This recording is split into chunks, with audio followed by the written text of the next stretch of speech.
কবি ওবায়দুল কাদের দত্ত তার বিখ্যাত সাহিত্য মকসেদুল পালায়েজান কিতাবে লিখেছে যে যদি নিজেকে তুমি আবিষ্কার করতে ব্যর্থ হও তাহলে তোমার কাঠি খুলি ফেলবে, সুতরাং সময় থাকতে পালাও। এটা সে লিখেছে। রুহুল আমিন আল হাওদার আল আমনাগির তার বিখ্যাত কিতাব নির্বাচনের হাকিকত গ্রন্থের 22 অধ্যায়ে সে লিখেছে,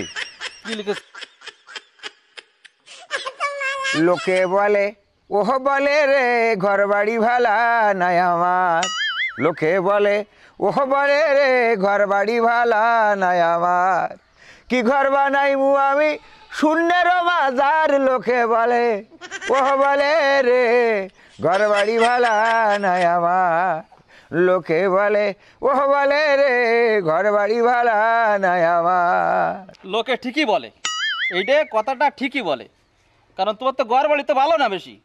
তা তোমার কি, তোর যদি আমি যদি তোর কানের পরে একটা দিতে পারতাম না তাহলে আমার ভাল লাগতো। আমার বিয়াদব কোথাকার। তোমার ঘর বাড়ি কি ভালো? ঘর বাড়ি তোর এই গান কি ওই ঘরের কথা বলছে? তাহলে এ গানের মাহাত্ম্য যদি তুমি বুঝতে তা তুমি তো কাজী রবীন্দ্রনাথ ঠাকুর হয়ে যেতে।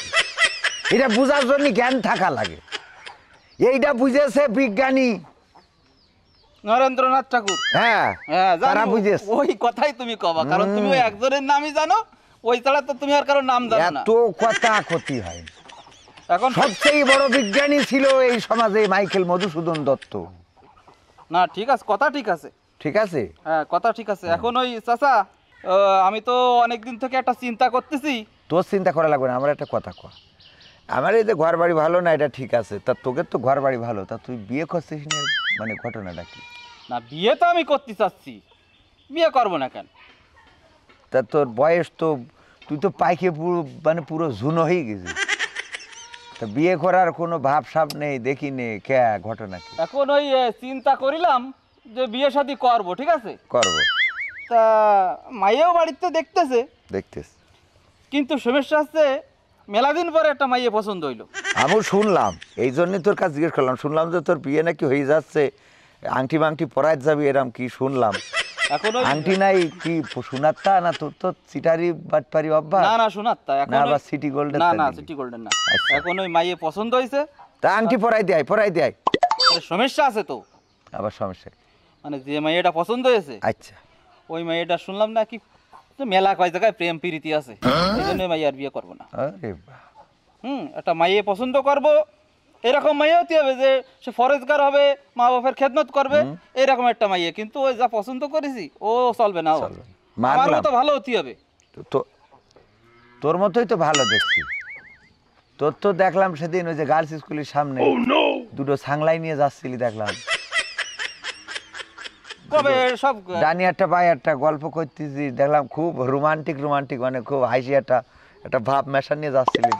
না ওটা আসলে কিছু না, আমি তো আসলে ভালো ছেলে, আমি একটা ভালো মেয়ে চাই, পাকামো করার জায়গা খুঁজে পাও না। ফরেজগার মাইয়ে চাই আমি। আল্লাহ পবিত্র কুরআনের মাধ্যমে জানাই দিয়েছে যেমন ছেলে তেমন স্ত্রী, ঠিক আছে? তুমি যে কয়টার সাথে টাঙ্কি মারিয়েছো, তুমি যদি মনে করো তোমারটা ফেরেশতা আসবে, হবে না শোনা, হবে না। তুমি বিলকিসের সাথে লাইন মারবা আর মনে করবা তোমার বাড়িরটা হাজের আলাইহিস সালাম। তুমি ওই আবেদার সাথে জবেদার সাথে সবেদার সাথে মন্টু মিয়ার বাগান বাড়িতে তুমি মোটরসাইকেলে গিয়ার মারবা আর মনে করবা বাড়ি তোমার রাবিয়া বসরি তাপসী এসে বসে আছে। No, impossible. What is this? Why? এটা কোনোভাবে সম্ভব না, ঠিক আছে? তাপসী রাবিয়া হবে না। আগে নিজেকে পরিবর্তন করো। কবি রবীন্দ্রনাথ ঠাকুর বলি আছে, তুমি যদি নিজেকে গড়তে না পারো তাহলে তুমি তোমার বউকে গড়তে পারবা না, আর বউকে যদি গড়তে না পারো তাহলে তোমার ছেলেপিলে বরবাদ হয়ে যাবে, আর ছেলেপিলে যদি বরবাদ হয়ে যায় তা তোর কবরে গরু ঘাস খাবে, কিন্তু তোর কবরে অন্য কিছু হবে না। তাহলে কি আমার এখন কি করতে হবে? তাহলে এখন তুই ভালো হ, ভালো হয়ে যা। তোর যে অন্যায় তোর মসজিদই দেখা যায় না, তোর নামাজে পাওয়া যায় না, তোর রোজাতে নেই, তারাবিতি দেখলাম না, লাইলাতুল কিয়ামে নেই, লাইলাতুল কদরে নেই, তারপরে শাওয়ালের রোজা 6টা আছে নেই, কত ইবাদত বন্দেগীতি তোর কোনো সম্পৃক্ততা নেই। তা তোর বাড়ি কি করে পরহেজগার একটা মহিলা মানে মেয়ে পুত্রবধূ কিভাবে আসে আমাকে বুঝাও। তাও কথাটা ঠিক। এই জন্যই তোমার আর একটা কবির কথা বলি, কবি ওবায়দুল কাদের দত্ত হুম তার বিখ্যাত সাহিত্য হুম মকসেদুল পালায়েজান কিতাবে লিখেছে কি লিখেছে? যে যদি নিজেকে তুমি আবিষ্কার করতে ব্যর্থ হও হুম তাহলে তোমার কাঠি খুলি ফেলবে, সুতরাং সময় থাকতে পালাও। এটা সে লিখেছে। কেন এই কথা আমি তোমাকে বললাম? কেন? তুমি যদি টাইম মতো পালাতে না পারো তাহলে জনগণ তোমার বাইটি ফেলবে। ঠিক তেমনি তুমি যদি নিজেকে আগে সঠিক পথে চালাতে না পারো তা ফেরেশতা তোমার বেটে টানা টানা করে ফেলবে।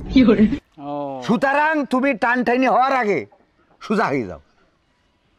তাহলে ভালো হতে গেলে তাহলে কি করতে হবে আমার? তোমার আর একটা কবির রেফারেন্স দিই। দেন। কবি রুহুল আমিন আল হাওদার আল আলমগীর হুম তার বিখ্যাত কিতাব নির্বাচনের হাকিকত গ্রন্থের 22 অধ্যায়ে হুম সে লিখেছে কি লিখেছে? যে আগে ঘর ঠিক করো তারপরে বর। এর আগে যদি নির্বাচন হয় সেটা ঈদের আগে হবে না, সেটা ঈদের পরেই হবে। এই জন্যে তোমাকে কি করতে হবে, আগে নিজেকে পরিবর্তন করতে হবে। তুমি ভোটে দাঁড়াতে চাও, নিজেকে পরিবর্তন করো। তুমি স্বামী হইতে চাও, নিজেকে পরিবর্তন করো। তুমি ভালো মানুষ হইতে চাও, নিজেকে পরিবর্তন করো। তুমি পরিবর্তন হইতে চাও, নিজেকে পরিবর্তন করো। না এটা ঠিক আছে। তাহলে পরিবর্তন হতে হলো কি, পরিবর্তন হতে হবে। নিজেকে পরিবর্তন করতে হবে। বুঝতে পেরেছি। তাহলে ওই সব কিছুর মূলে আসতে নিজে ভালো হতে হবে, তাই তো? হুম। তা নিজে ভালো হবে না, সমস্যা কি? এইবার তোমার আমি একটা কথা বলি। হুম এই কবিতাটা আমি লিখেছি। আচ্ছা জগৎ নিজে ভালো যে, জগৎ ভালো সে। জগৎ যদি ভালো হয় তার বউ সুন্দর হয়, বউ যদি সুন্দর হয় বাচ্চা ভালো হয়, বাচ্চা যদি ভালো হয় আব্বা আম্মাও ভালো থাকে। এই কবিতাটা লিখেছে আমি। আচ্ছা শোন, হুম অ্যান্ড শেষ কথায় আসি। শেষ কথা হইল নিজে ভালো যে তার কাছে জগৎ ভালো। তুমি ভালো হয়ে যাও, আল্লাহর কাছে মাথা নত করে দাও, আল্লাহ দেখবা তোমার রাস্তা করে দেবে। তুমি যদি রাসূলের পথে চলো তোমার রাস্তাটা প্রশস্ত হয়ে যাবে। আল্লাহর দেখানো পথ, রাসূল প্রদর্শিত পথ মেনে চলো, তোমার ঘরে ভালো রমণী আসবে। কিন্তু তুমি এগুলো ছাড়িয়ে যদি শয়তানি করে বেড়াও তাহলে তোমার ঘরে শয়তান জটবে, কথাটা মাথায় রাখবা। কথা ঠিক আছে। ঠিক আছে? ওয়ালাইকুম আসসালাম।